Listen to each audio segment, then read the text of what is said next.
حضرت موسیٰ علیہ السلام اور ایک گناہ گار شخص۔ حضرت موسیٰ علیہ السلام اور ایک گناہ گار شخص کا ایمان افروز واقعہ اسلامی روایات میں بیان کیا جاتا ہے، اور اس میں توبہ اور اللہ کی رحمت کا ایک عظیم درس موجود ہے۔ روایت کے مطابق بنی اسرائیل کے درمیان ایک شخص تھا جو کئی سالوں سے مسلسل گناہ کرتا چلا آ رہا تھا۔ اس کی بدعمالیاں اس حد تک بڑھ گئیں کہ لوگ اس کے گناہوں سے تنگ آ گئے اور حضرت موسیٰ علیہ السلام کے پاس آ کر شکایت کی۔ لوگوں نے حضرت موسیٰ علیہ السلام سے درخواست کی کہ وہ اس شخص کے لیے بددعا کریں تاکہ اللہ تعالیٰ اسے ان کے درمیان سے اٹھا لے۔ حضرت موسیٰ علیہ السلام نے اللہ سے دعا کی کہ وہ اس شخص کو ان کے درمیان سے ہٹا لے۔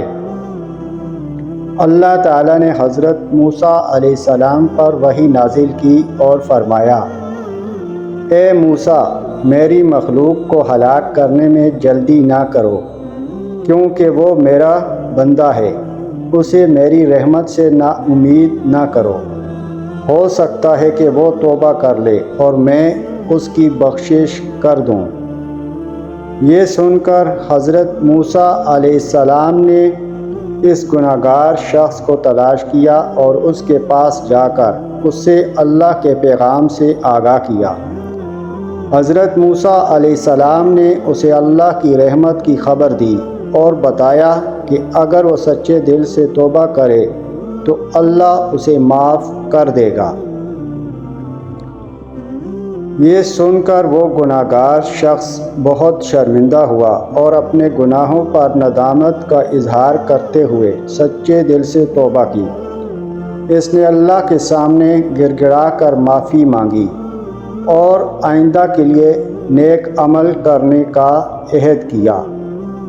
اللہ تعالیٰ نے اس کی سچی توبہ قبول کر لی اور اسے بخش دیا۔